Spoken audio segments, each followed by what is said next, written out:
how radical I am. I'm out of control now. So, welcome.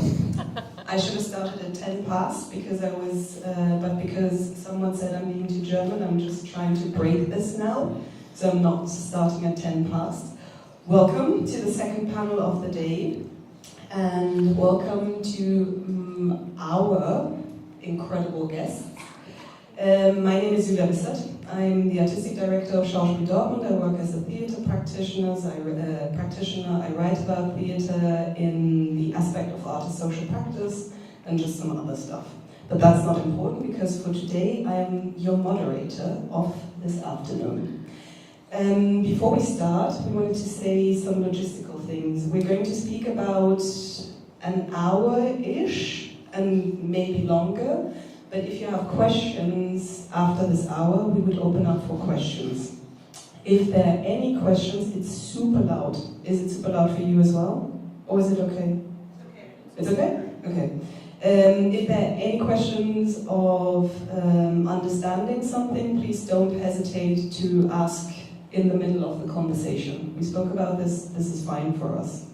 If you don't have any questions after an hour, we will continue the conversation and just until you leave and just solve all the questions with art in context. So, welcome. I'm extremely excited that I was asked to host this conversation because I got the chance to speak with three very different theatre practitioners. One of them is Greg Homann. I was told that I can say it German, who is a dramaturg, director, playwright, and academic with an interest in post-apartheid theatre, and who is also the artistic director of the Market Theatre, which is the co-producing house of Under the Tree I Sat and Wept, which we saw 2 nights ago, if I'm correct. Welcome, Greg. Thank you. And the next person I'm speaking with is Tom Mustroph, who after a short stint in documentary theatre with Mr. Krösinger, then decided it's not enough to just do documentary theatre. He wants to go into more of the investigative aspect of storytelling, and then changed sides and became a journalist, and now writes for different newspapers and periodicals, and not only about performing arts, but also about sports, which is a sort of performing art to Tom. And the third person in this round, I feel a bit like in a dating show where I just present you these people and then you have to say, so who do you want to go on a date with? So hopefully afterwards there will be a lot of dates. The third person I have the honor to speak with is Agata Tomšić, who is a dramaturg, actress, director, theorist, founder, and artistic director. She's the founder of ErosAntEros company, who produces performances with major European theatres. And since 2018, she is also the artistic director of Polish Theatre Festival. Welcome, and great to have a conversation with you. That's the moment when you applaud. I mean, people, they're in theatre, what's happening? Thank you. We said that we're going to start the conversation because we come from such different contexts, with short artistic statements where each of the guests says something about their artistic practice in regards to the question of working with, you said, vulnerable communities, vulnerable people. And I really like this word. So maybe, Agata, would you do the honor and start? I'll check the time. Oh, wow. You cannot stop the complete German. Okay. Yes, when yesterday you invited me to reflect about the panel of today, also thinking about the topic that had been expressed in the presentation and in the title, I was not thinking only about working with communities, which is something that I do as mostly with my festival. Sometimes I did also as an artist in more documentary play-based projects and so on. But I have a thought also about which topics are important to be shared with the audiences, how to do it, and what difficulties we can face in doing that, because was something underground in the presentation. And it comes to my mind one example of one performance that we are still doing since 2014, and we have been redoing it recently in the last 2 years by putting it on stage again and cutting a bit, adding another layer, a visual layer too. And it is based on a Bertolt Brecht essay, 5 Difficulties Telling the Truth, which was written in 1934 during Hitler's race to power by Brecht to the intellectuals of his age, trying to build up a kind of manual of military strategy for artists and intellectuals, how to tell the truth to the weak and reveal the lies of those who have the power. And I think somehow this text today can open a lot of questions that are related also with what are we probably or maybe going to talk about. And I have the possibility to perform it recently in also in other countries, not only in Italy. I have been in Serbia, for instance, at the beginning of October, and for the first time in my life I felt so strongly how much the theater can be used as a weapon. As I choose to use the word weapon because was those chosen by Brecht and Walter Benjamin in that period as well, to face the audience, to make people to reflect and to react and think about their presence. So somehow I want to start with this and invite you maybe to find these words of Bertolt Brecht again. I think they can be linked also to some of our discussions and to the freedom of speech, to the possibility of touch those people who need the truth and can turn it into a tool to change their way of living.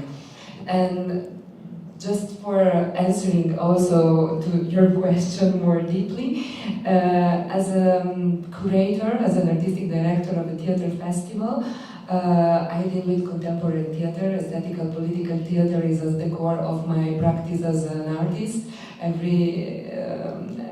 Every performance I do, I always try to find a topic that I find important to be discussed, reflected with the audience in the here and now, that the theaters or the venues or the different places that we are using are offering us as places where people can still gather and reflect about their present through the power of imagination, which is something that I truly believe and try to do it as much as I can as an artist, but also as a curator by inviting artists that has the same aim. And as a curator of the festival, we also do a lot of educational and participatory projects all over the year, a lot of compared to our dimension. I belong to an independent organization, so not a big, huge public institution. So when I say a lot, it may the numbers maybe are small compared to big institutions. Are some of them for which you are working too. But what I try to do since 2019, for instance, I have a project of suspended tickets.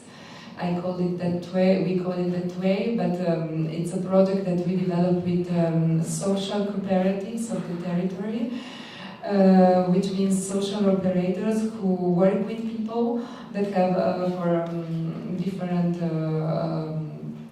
kind of they're coming from different places. Some of them are Italians, some of them are migrants, some of them are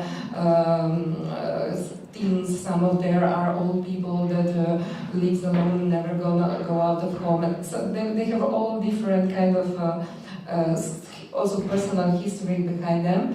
And these operators help us to bring those people that for social or economical reason usually never enter into theaters. Some of them even doesn't know that the theater not exists, but where is the theater in their city? They're not used even to read probably newspapers, sometimes because they are written in a language that they don't yet understand, and so on. So this is really one of those projects that I'm more proud of, because we can, it's how to include people who are usually not only used to go to theater, but even to think about, to feel part of a society that is usually excluding them, or that they feel excluded of. And the other projects are more maybe linked to younger audiences, so we can develop it further. I don't want to go too much over the time. Thank you, Agata. You now spoke about cutting and editing. You spoke about work which is rooted in the contemporary. You spoke about truth. You described your practice as speculative or simulatory, which is interesting. You spoke about participation and power. You spoke about class and economics. So, Greg, what would you like to add? Sure. So I will speak in my capacity as artistic director rather than as an independent director and playwright and dramaturg.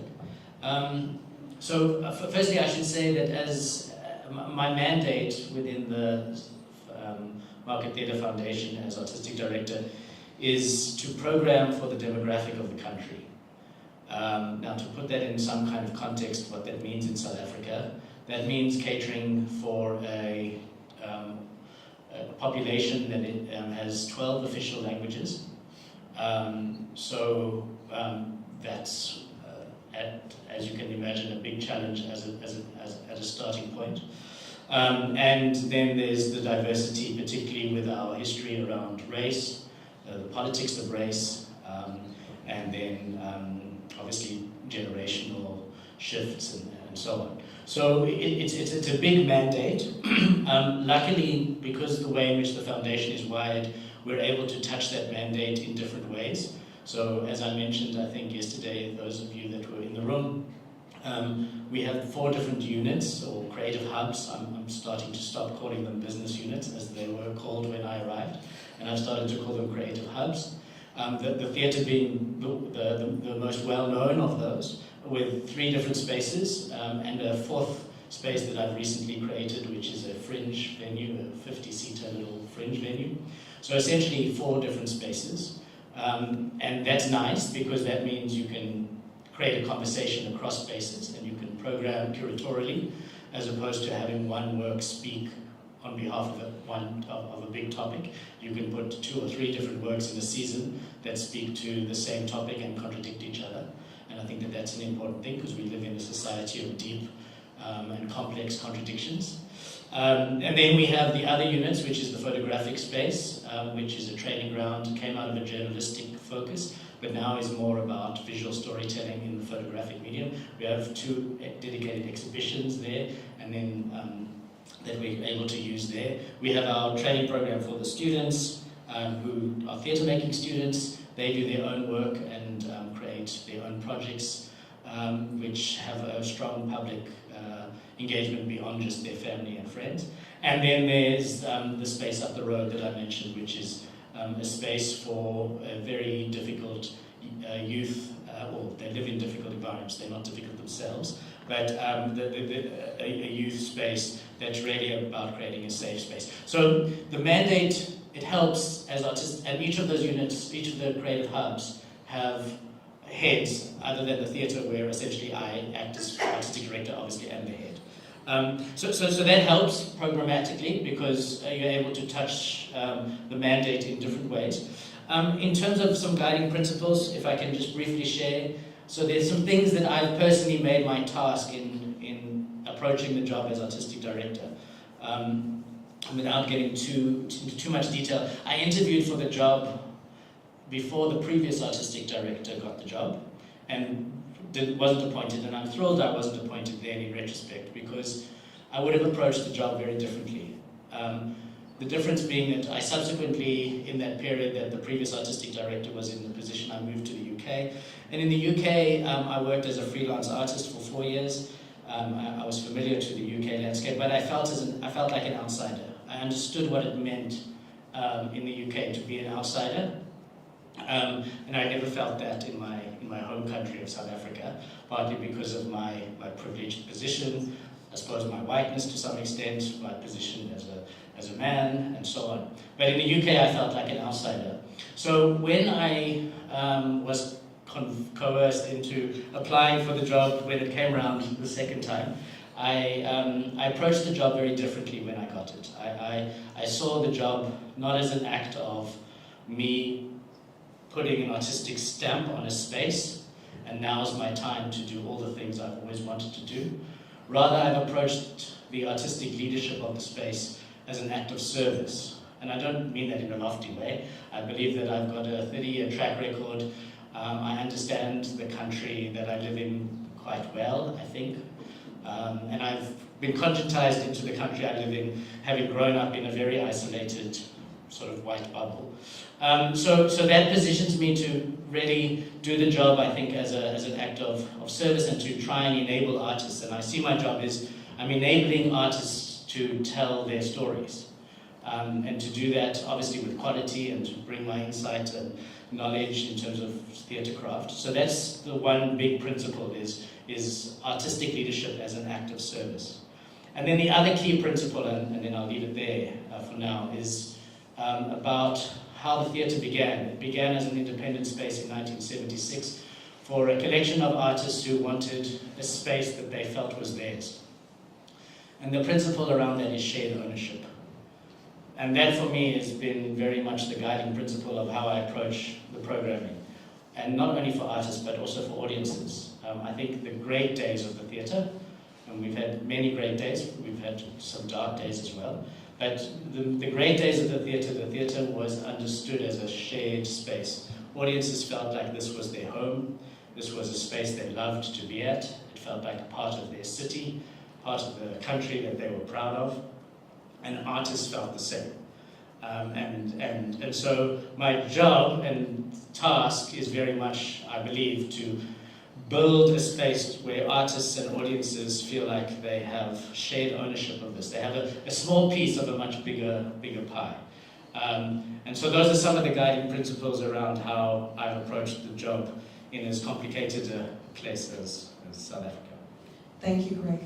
A few topics you brought up now, the demographic of the country and the 12 languages, which we come back to.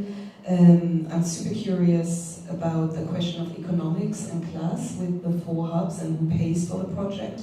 I think a topic would also be the ambivalence of parallelity in a country like South Africa to create, and the question of the role of the artistic director. You said a lot more, but we have to keep it short. The role of the artistic director as in an act of service, and how to create the shared ownership. I think these would be sort of topics where we can speak about in a second. Tom? Yeah, when I was approached to take part on the beautiful panel, I was, there came up more the doubts I have, the doubts and the problems I approached, and in particular that are doubts to make right choices of whose stories to present, to which deepness and complexity bring it to the audience, because usually we have very different audience. We have the experts and the nerds who are very deep and clinched in the topic, and we have audience what is normally informed or even less informed, and you have to serve everybody, and it's not that easy. And also problems where you are in the digestion chain on several topics, because when we did, it was in the 90s, I guess, some documentary theater about the Gulf War, Iraq War. We tried to choose every side who was involved there, and then we were thinking how to do that. And we found them then some romance, what was supposed to be written by Saddam Hussein, by him himself, or by a ghostwriter, or by him as a ghostwriter, and it was some hero stories how to rule a country, and we liked that narrative, and we want to confront it with the narratives of Bush and Rumsfeld and Schwarzkopf and Blair and all the guys there.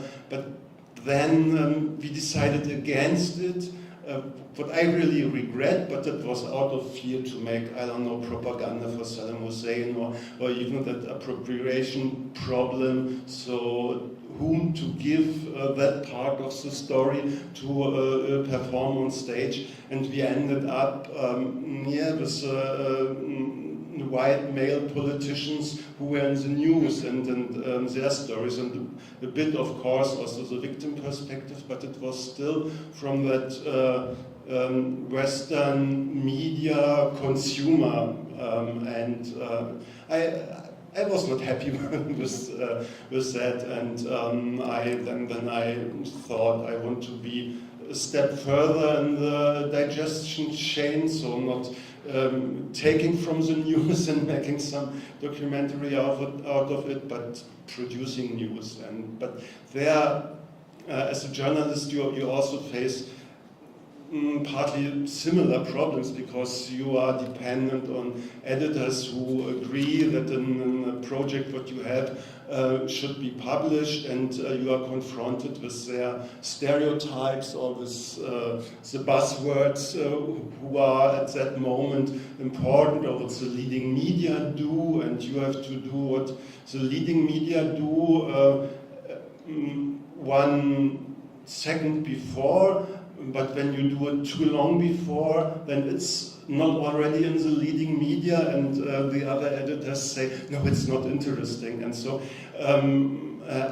I couldn't bring up, the stories I would have liked. I mean, one story I would have liked to do was to do a portrait of a boss of Cosa Nostra, who was also studying philosophy at the university, and he was, and then I found it quite interesting to have a practitioner of amorality who studied moral issues in the university, but it was too special for all of my editors. I wanted the usual Cosa Nostra stuff, and of course we deliver it.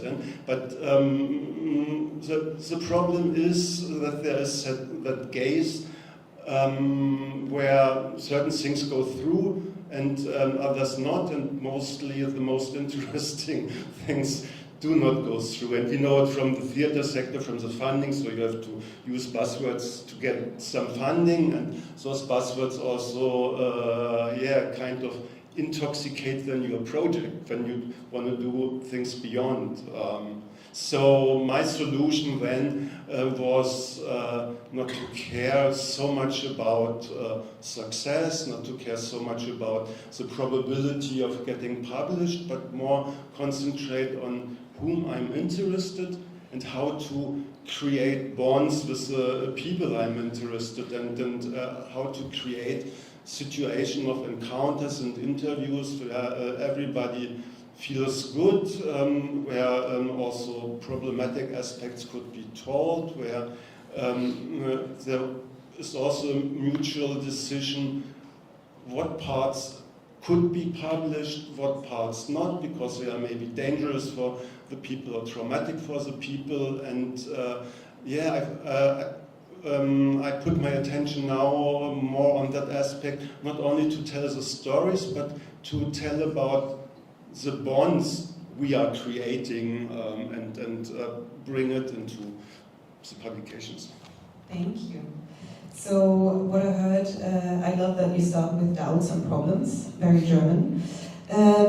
What is the right choice and who gets to choose, I'd say. The critical reflection led to you wanting to be more factual, and what you really emphasize the question of the subjectivity, your own subjectivity, and the gatekeeping which comes with the reproduction of a certain gaze. So I think you posed a question which would be a good starting point.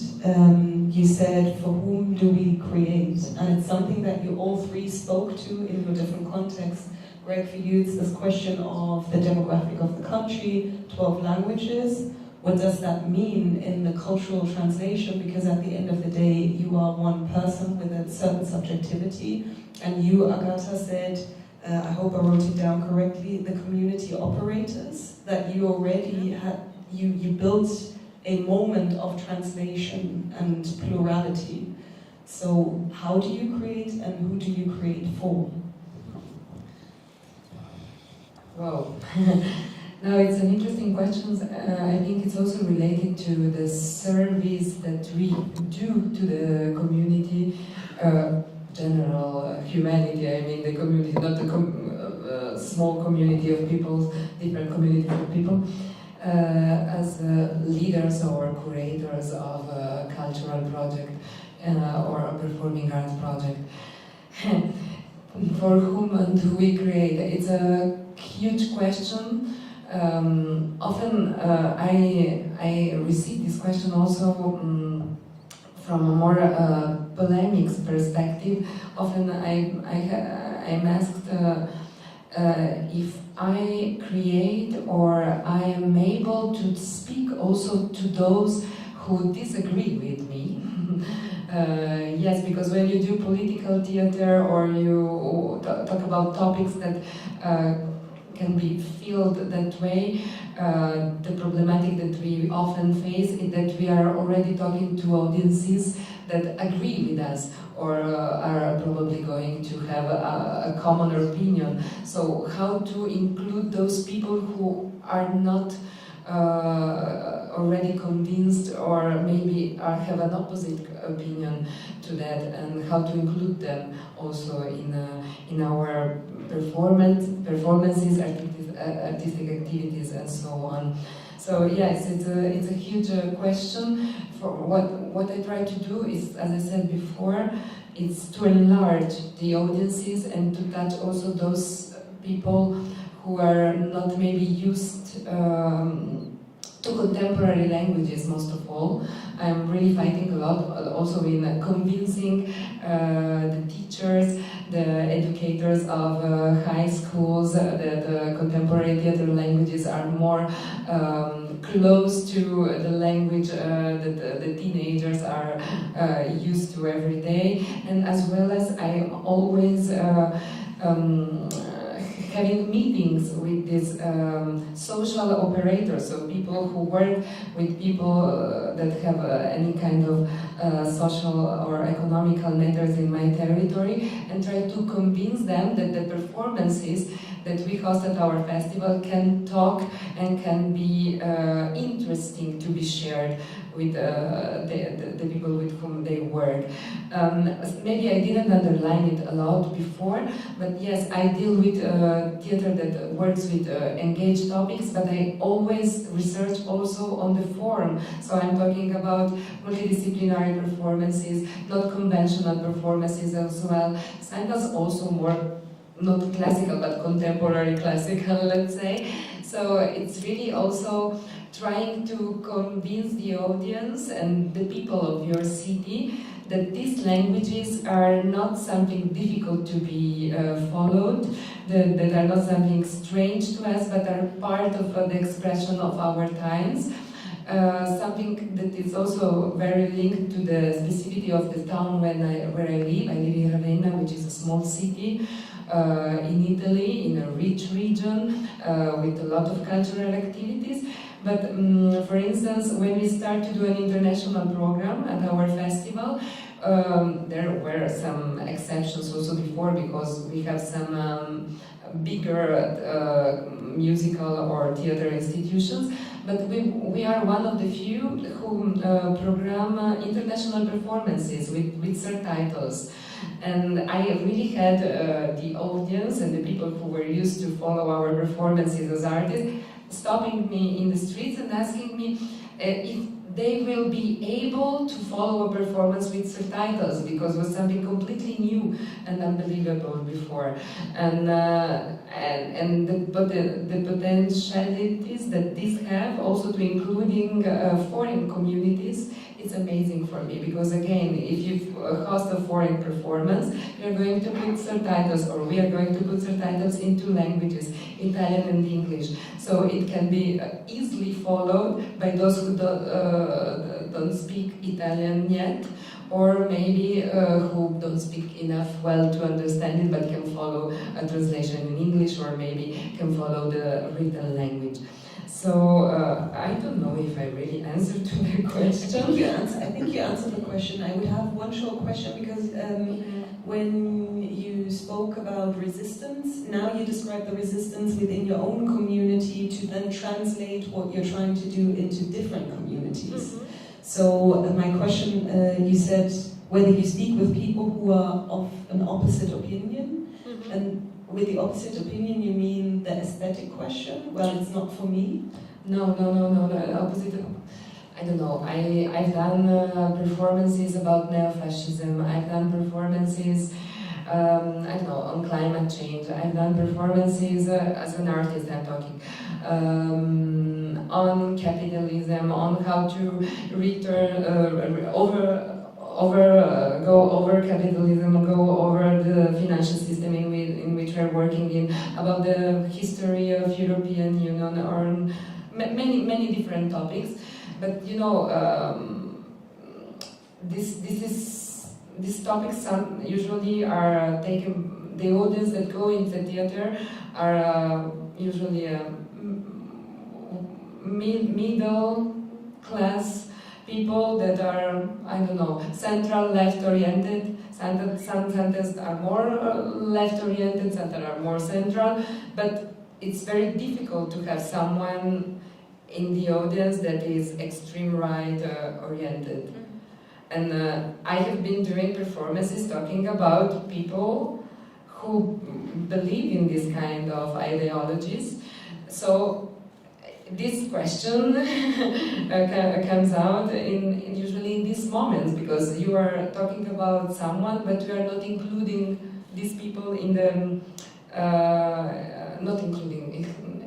The theater is open somehow, you know, but how to with our work also to speak also to those that maybe are don't agree with our opinions, even if with my performances, for instance, as an artist, I never try to give statements or to give I don't know ideologies to be followed. You know, I try to open some questions, or to just to reflect on some topics without even knowing the answers. But it's just take these opportunities to be here and now, as we are doing now today, by talking, to discuss on something, maybe afterwards in the toilet, or afterwards when you go home and come back and talk with your family. What we have not yet spoken about is this question of your own positionality, and maybe, Greg, could you go into more detail what that actually means in a country with 12 different languages as a white person leading this theatre? Yeah, sure. So, I mean, I think if I'm completely open and honest with you, which I will try and be, one of the reasons I moved to the UK in 2019 was because I really felt that there was 2 jobs left for me in South Africa that I would have wanted, or I needed to start my own space. I looked into starting my own space, and it was just economically too difficult to imagine. So that left the 2 jobs. The one was the artistic director of a theatre called the Baxter Theatre in Cape Town. But by far the best job I would have hoped for in South Africa is the artistic director of the Market Theatre. I believed at the time that because of my whiteness, more than anything else, that job would never be offered to me because of the politics of the country and the optics around appointments of someone like myself, purely in terms of skin color. although my track record as an artist, I think, speaks differently to my skin color, but nonetheless.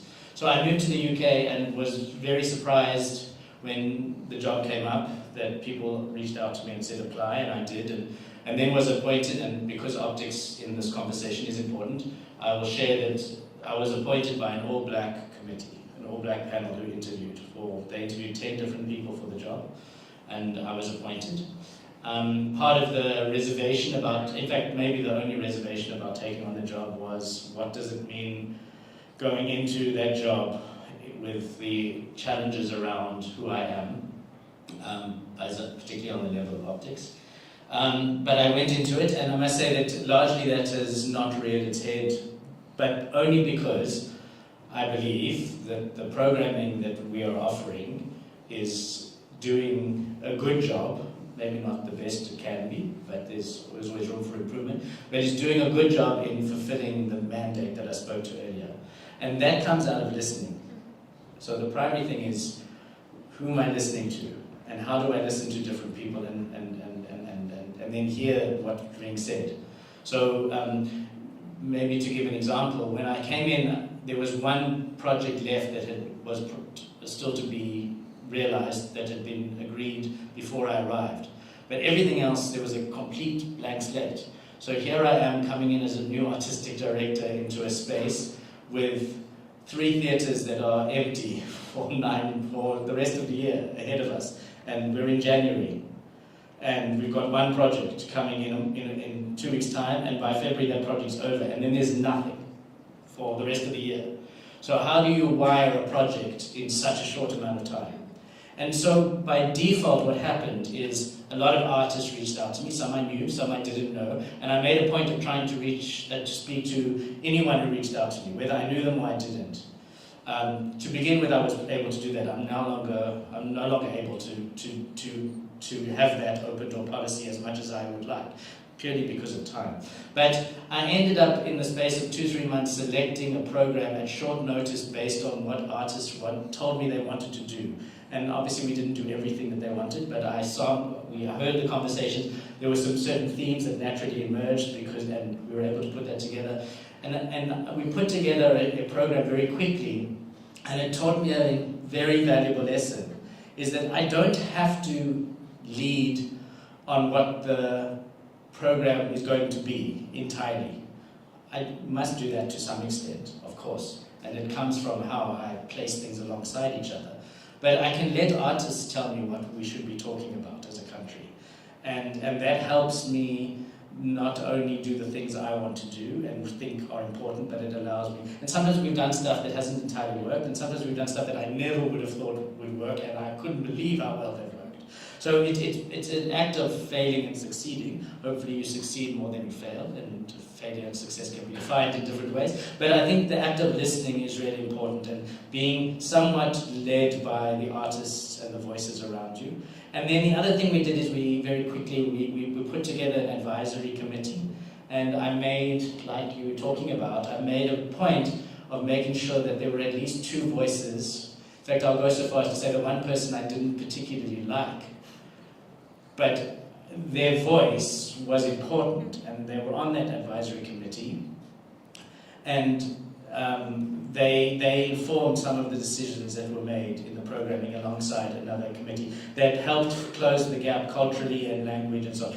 So we did that as well for a period. And then the last thing we did quite quickly in the March after I arrived is we announced a program, a call out for new plays that hadn't been produced but existed in a draft. And we made it very clear that we were wanting to receive plays in any South African language, which was an impossible task because I can't read. I can only speak one and maybe a half of another South African language. So what we did is I put together what we now have is 30 different readers. Collectively, those 30 readers can assess a play in any South African language. And so we receive these plays and then we put them into piles of different language groups. Usually they have some English and then another language. Sometimes they're entirely in isiZulu or isiXhosa. And we now have this pool of really respected readers that are theatre makers in their own right, and playwrights and dramaturgs in their own right. And they are very warm in how they read plays and write me a report in English that I can then read. And then based on that, I can either go, oh, this is a play in isiZulu. I can't read it ever. But because they think it's good, I'll send it to another reader who's also an isiZulu speaker. They'll read it, and if I get 2 reports that tell me this is a play worth doing, then we will very, very seriously look at doing it, and that has happened. So those are some of the strategies. Sorry. 2 questions to that, because you both speak about the process and the negotiating or the convincing in different directions.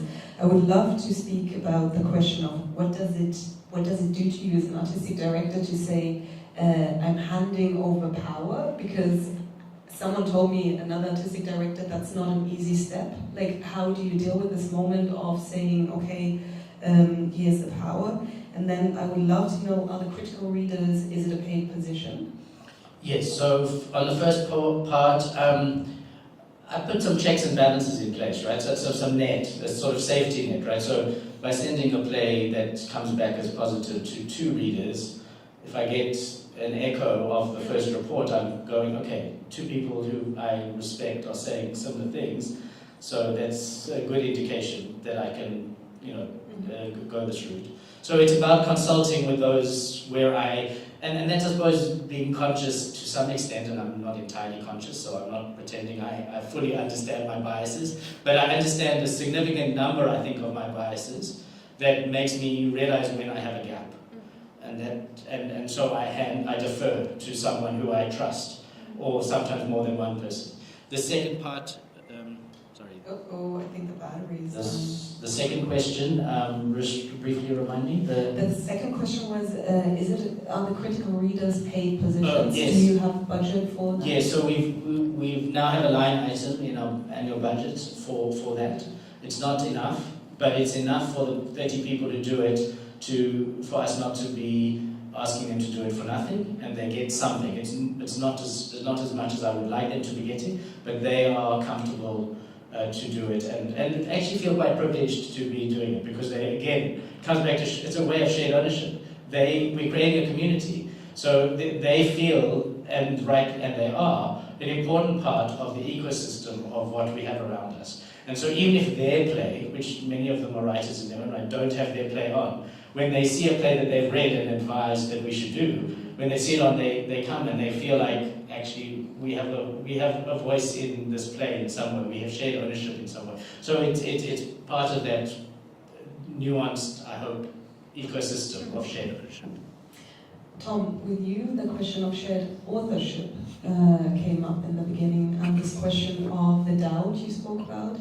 Now, Agata and Greg both spoke about different ways of looking at the process. Could you go maybe into detail with the question of what's the process like for you now?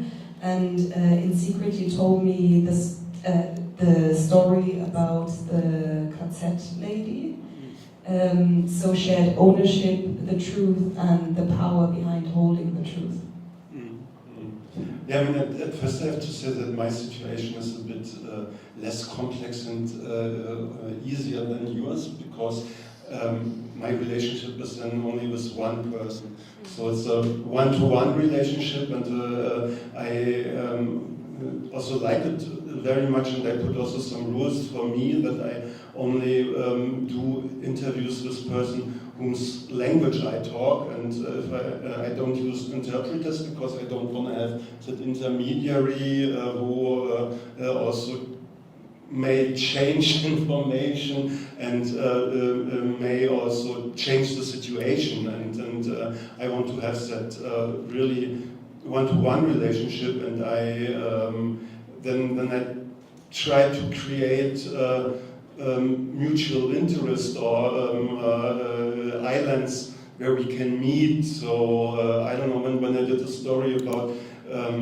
Grenadian revolutionary who was together with Maurice Bishop and then was forced to burn his dead body, I came to him with also my background as a soldier in the East German army, and so over military issues we came across, and about my illusions when I wanted to leave East Germany to join guerrilla in South America. So we created some mutual things, or when I speak with people who were put into prison or had police violence, had suffered police violence, and I can share my stories that I was put in jail in East Germany, and so with all those things, I try to create a basis where we are on similar positions, and where that power system of I'm exploiting your stories and you maybe hope to get a lot of recognition when I publish the stories is a bit left out, and yeah, so that helps a lot. And to come back to your question, I wouldn't call it shared authorship, because I mean it's a kind of collaboration project, but then in the journalistic system, one is the writer and the other is the object of the article. But that leads to a question to all three of you. How do you deal with this question of power? Because it's never possible to overcome the moment of being in a powerful position, be it with people from a different class background, be it from people who migrated somewhere in a country which has a clear position towards migration, be it as an artistic director. How do you, in your practice, deal with this question of critically reflecting power, maybe, or implementing structures which divest power? Silence. No, I mean,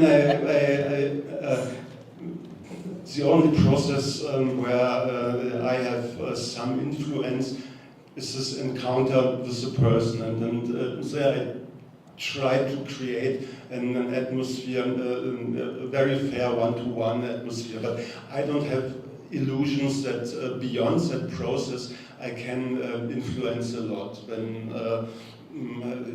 a text or a radio transmission or a TV piece is ready, then it's ready, and I have no chance to fix something.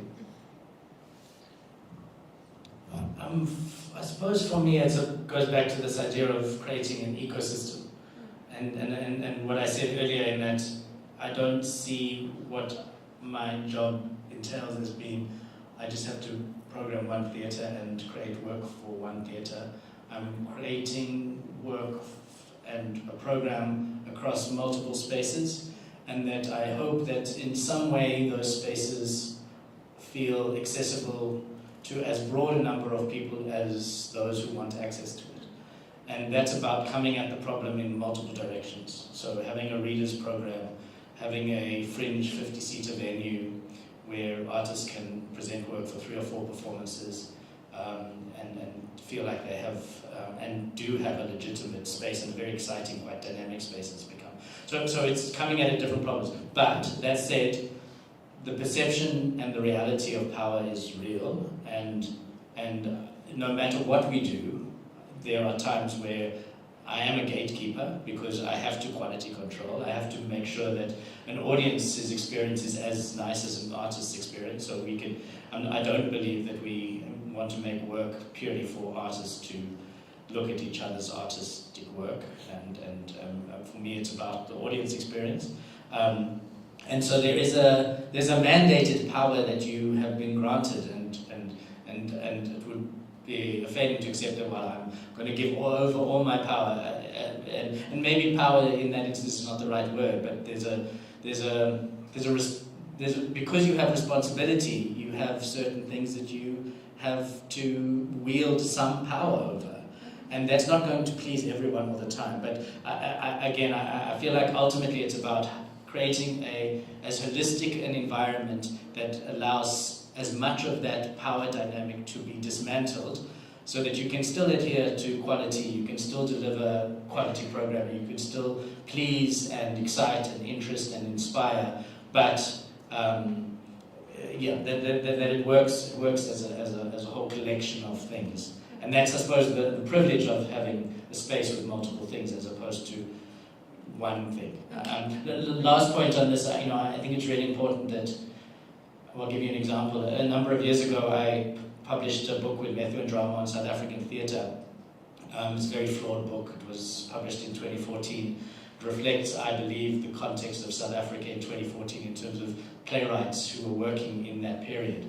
And and the book rather got a lot of criticism because it was incomplete and my play wasn't there and that play wasn't there and why didn't you represent this better and why weren't there more of these kinds of people and less of those kinds of people and all of that. And I realized that the big problem was it was the only book of its type. So that was the problem, is it yielded power because it was the only book of its type. If there were 10 books like that, no one would have cared about it being a flawed book that doesn't do a good job and doesn't. So I think that's the thing: is if wherever possible, coming at it in multiple directions. Yes, this was very, very clever observation.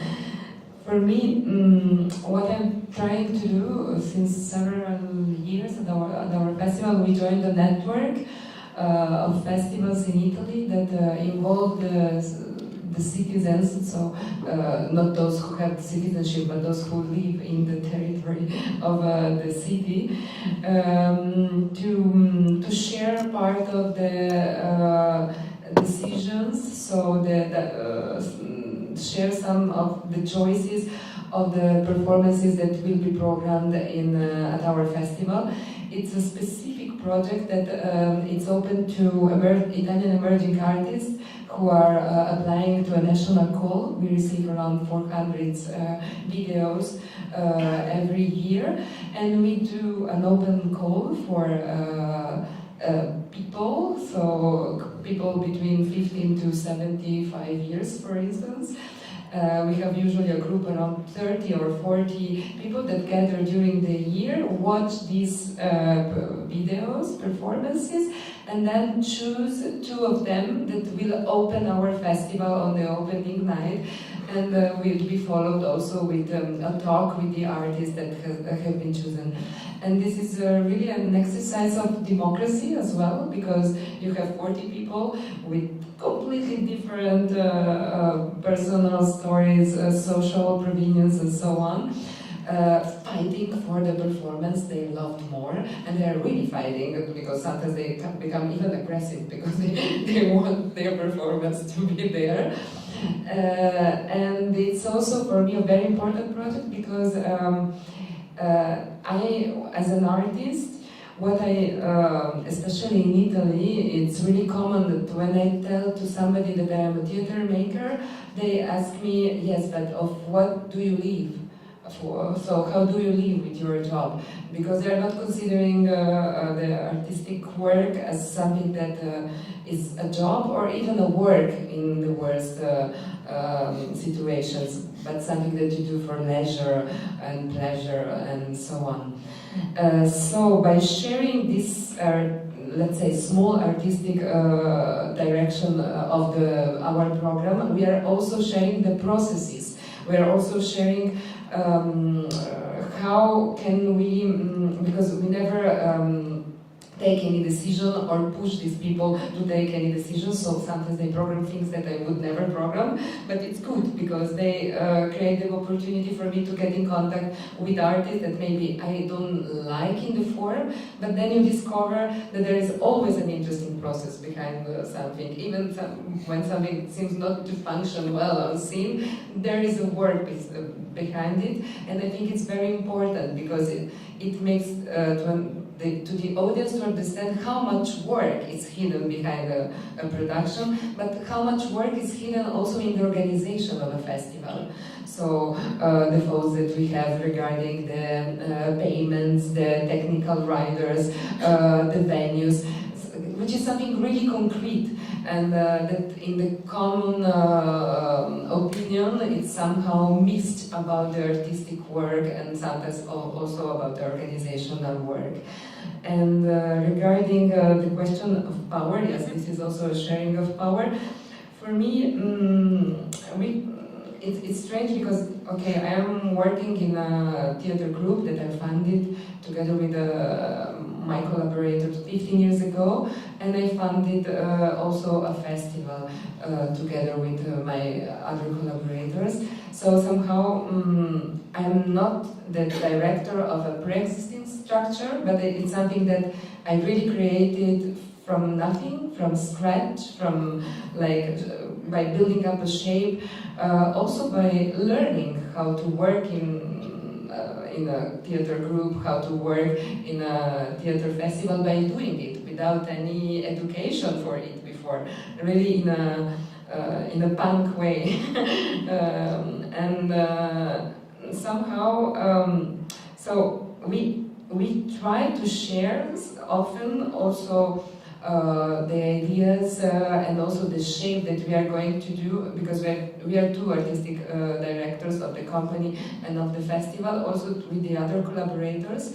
But sometimes it happened to me that someone has to take a kind of responsibility of a quick decision, of maybe also some decisions that the other don't want to take somehow, and I take this decision, and I don't know, it's a strange feeling, because it's a question maybe of power, but for me it's more also a question of being responsible for finding the fundings, for paying these people all over the year, for continuing to create this only 3 or 4 jobs that I can create, because the structure is really small, but somehow I really have the responsibility of these people on me, and so it's a strange feeling, because it's not so much, okay, I have the power to decide to do what I want. No, I have a responsibility for these people, because if I felt ill during the application of the Ministry of Culture of the region, sometimes I wonder, and what will they do? So if I go in the hospital for 2 weeks, and there's nobody else than me, or maybe the other person there, so we will not receive the money for 1 year, and then? Sorry. Thank you. We've been speaking for a bit, an hour now, so I think we're entering this phase of, do you guys have a question? Yes? I also wrote down 3 questions as well. Hello. This is quite intimidating. Hello, Anastasia. I'm from Poland, but I live in London. So, Greg, I was feeling things when you were talking about being an outsider. Because I think we've touched about certain things today, and because of the title of this panel, Theatre Beyond Propaganda, and I had a coffee yesterday with Julia, and we kind of talked about theatre being I know theatre's always been in a crisis, but I feel like the world is in crisis right now, and I'm just curious whether we are still at a point where theatre is a dialogue, and whether we can still afford to say it's a dialogue. I remember when Brexit happened in Britain, people were talking a lot about this happened because certain people weren't heard, we need to engage in conversations with people, and I think we're oscillating in something quite dangerous here, because I personally don't feel like we're at the time of dialogue globally. When you see what's happening in America, when you see what's happening in a lot of countries in Central and Eastern Europe, in Britain as well, can we really afford to still make it a dialogue, or are we on the barricades?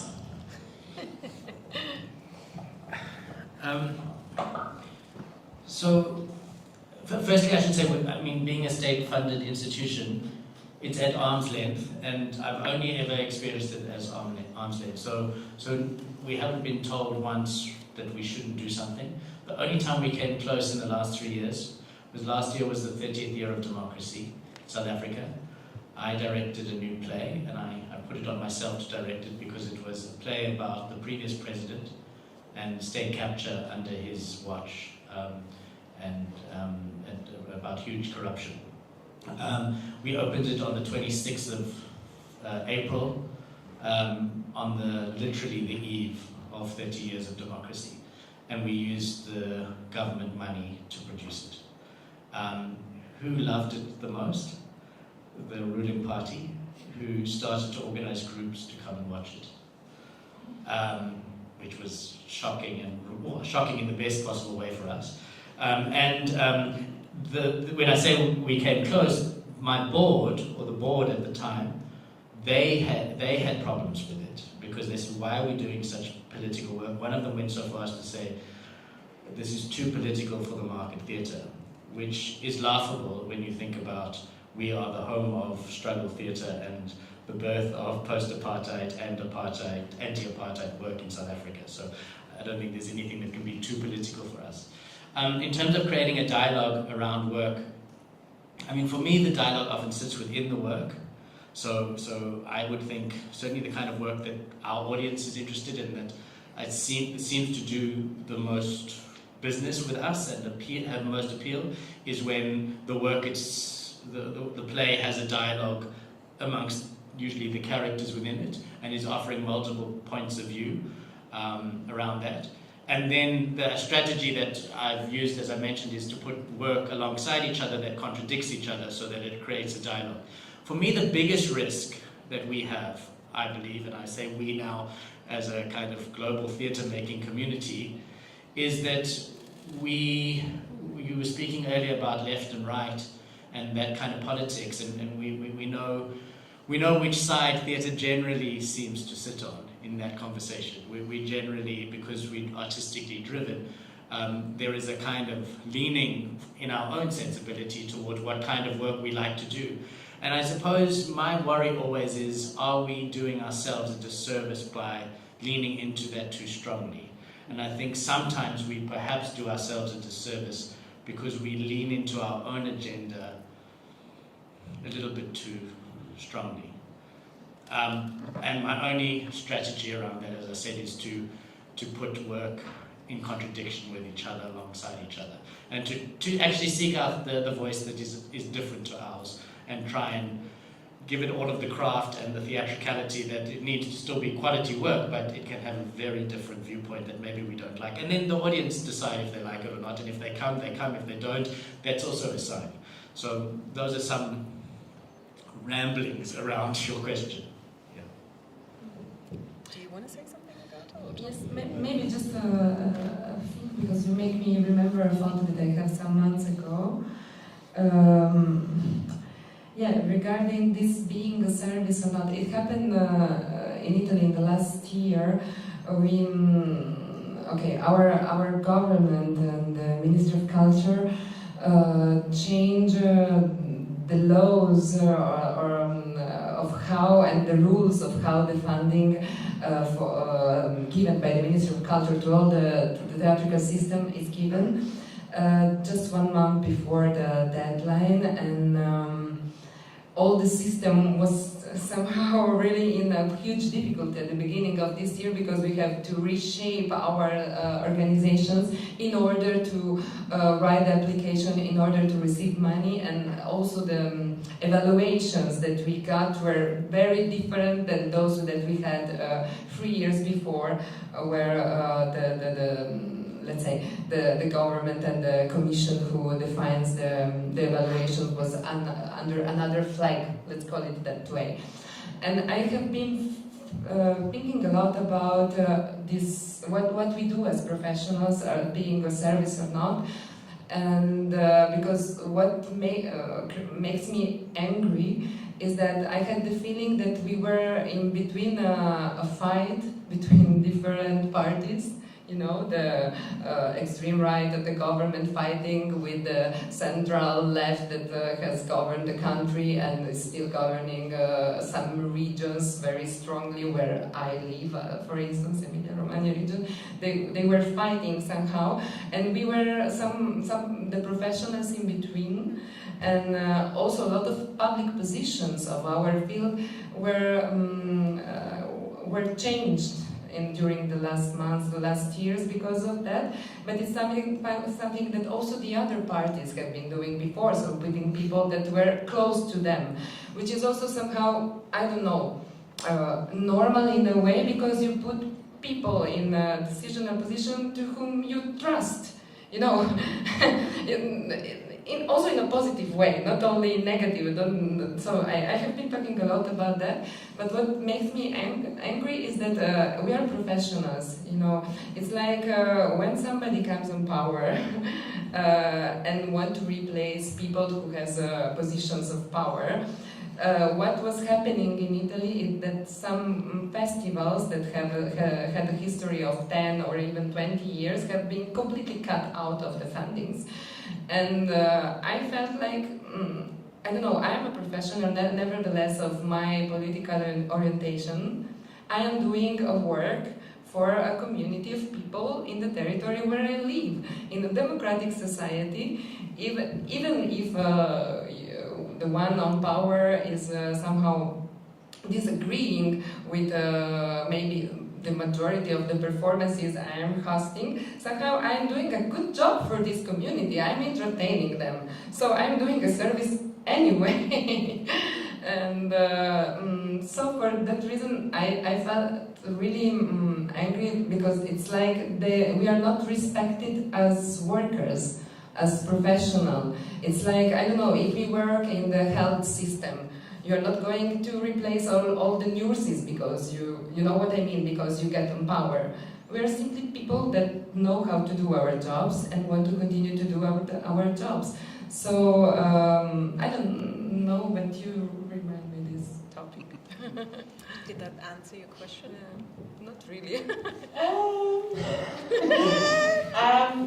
No, I think it's really interesting, because I am past it being opinions, and I think globally we're past people have different opinions. You know, saying genocide is bad is not an opinion, and yet theatre has been censored across the whole of the Western world on the matter of Israel committing genocide on Palestinians.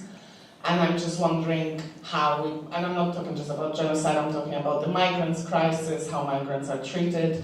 I mean, Italy, you know, an example. And I think, where do we position ourselves? I don't have answers. I'm wondering if there's anyone.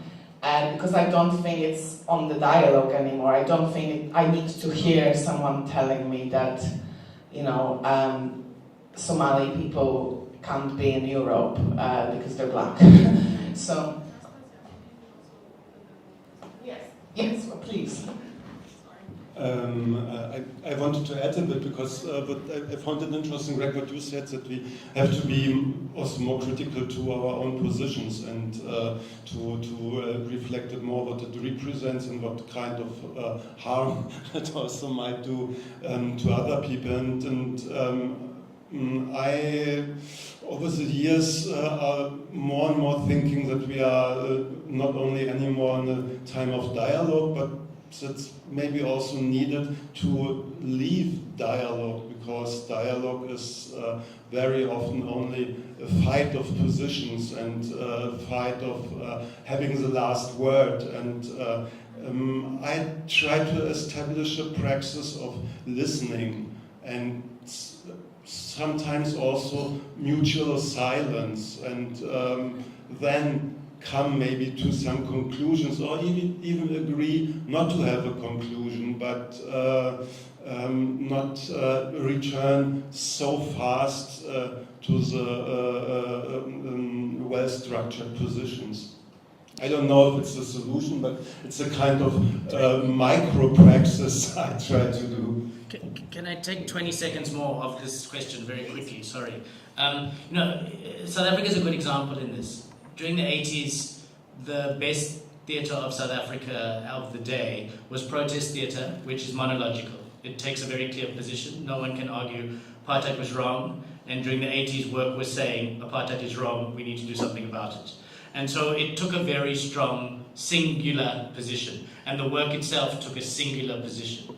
The shift in South Africa has been to dialogic theatre, where you watch a play and the characters in the play debate their different race positions and the different politics around colonialism or their relationship to history or their relationship to education and so on. And they have different dialogical positions because we now live in a democratic society where dialogue is possible. I think what's happening in Europe, strangely enough less so in South Africa, is that the need for the monological is probably more important than it was 10 years ago. So I think that that's the shift that we're really talking to. And it's not a case of one, we only should do this and only should do that. I think it's about, again, a combination. But I think that that's the shift that you're talking to. Thank you. Are there any more... Thank you. Are there any more questions? No? Okay. Then let's do something once we entered. Is that a raised hand, or are you telling me I have to stop? Okay, cool. Then I'll wrap this up with, now that we went into the existential crisis, I hope it was clear that this is only like a starting point for a lot of conversations. I tried to show you the massive amount of knowledge and practice these three people have, and I think it'd be interesting to start conversations now with all the things that you scratched upon, and you're probably here until Sunday, I assume, or even longer. Okay, so if you want to speak to Greg, you now have to harass him straight after this panel, and I think it'd be a good conversation to have. And just to get out of existential crisis, I would love for you guys to say one last word about something that you didn't know would come out of your practice, something which surprised you maybe, or something which changed you and your practice in a way.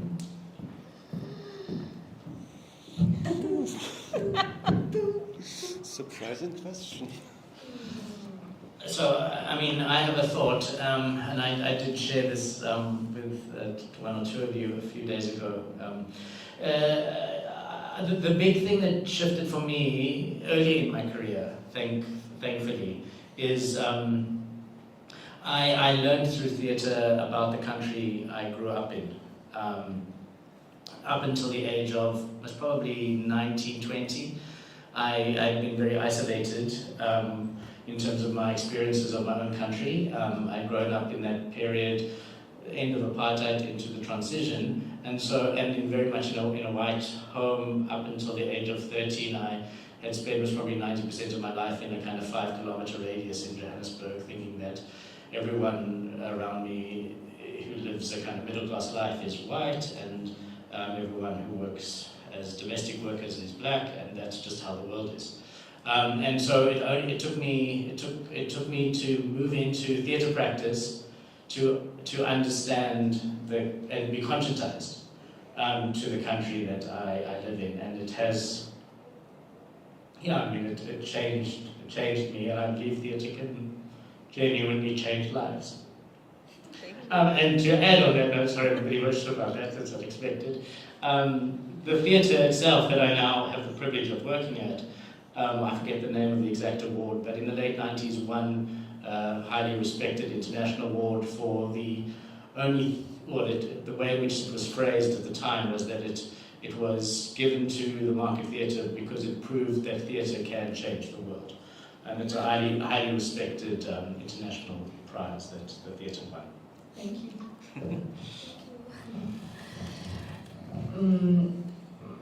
So, yeah, for me, maybe there was a moment after 2 or 3 years I've been working with Davide Sacco, with whom I funded the theatre group ErosAntEros in 2010. When we stopped somehow during a new process of a new performance and started to questioning ourselves why were we doing theatre, because we were at the beginning of our career, we were trying to build our common language, But at the same time, we were struggling really to survive by doing theater, so we were also doing other jobs. I was still studying, and so on. And we started to question ourselves, why, how can we survive economically, and why should the community, so the public money, be invested into our activities? So what should we do as artists to deserve this support from the people of our society? And it was really a turning point in my artistic way of doing theater, and also what then brought us also to build up a festival named Polis, that wants to be participatory as well as political, so as well as theater of that is researching on the form and so on. And it was when we decided to do a political theater, but with a really a great attention also on the experimentation on the form, because this was something that we were already doing. And I don't know, this became really the reason, and now I am connecting also to what you said and to your question, that you secret question before the panel. It has become the reason why I wake up in the morning. So why I decide to wake up, to live, and to have a reason to breathe air every day is to do that, to believe that through theater I can do something not only for myself but also for the others. I don't know if it will change the world or not. Sometimes I think yes, sometimes not. But yes, let's try to dream. Thank you. I mean, what I've learned over the years and what I also find quite beautiful is don't take things for granted. When I was doing some research about the reconciliation process in Rwanda, I was reading about it, quite enthusiastic about those gacaca proceedings where people in the villages told about what they have gone through, and where even the perpetrators had to tell what they have done, and then the neighborhood where both sides came from and where the crimes were committed, all the neighbors were listening to it, and then was decided what to do with the people. And it went even beyond the reconciliation processes in South Africa or here in Kosovo, because there was a kind of victim-perpetrator exchange. So perpetrators were forced to work then in the houses of the families of the victims. And with this kind of, in German, Täter-Opfer-Ausgleich, victim-perpetrator balance, not even the German juridical system is at this point. A lot of people are fighting for that, but it's not achieved yet. But when I came to Rwanda and I talked with women who were raped during the genocide or lost their family members, and they told me, some of them were really content with those proceedings, but others told me, I hated when the guy who raped me or raped my daughter comes now once a week to my house to give me 1 liter of milk from his cow, or to go on my field and to help me on the field. I hate him, I don't want to have him here. It's re-traumatizing, but we have agreed to the process, and therefore I have to live through it. And there were a lot of other stories like that, where the limits of even this advanced kind of reconciliation process were shown. And for me it's important to also show those aspects, and then to talk about it, and to admit that there is never a perfect solution, but it's always necessary also to try, because without that kind of reconciliation praxis, maybe Rwanda would be in a civil war also now. Thank you. Okay, So thank you three, thank you for the conversation, and please enjoy them for another couple of hours and have more conversations. Thank you for listening to us and for having us here. Ich komme aus der existenziellen Krise raus und dann kommst du mit Ruanda. Genau, wir haben also immer drauf.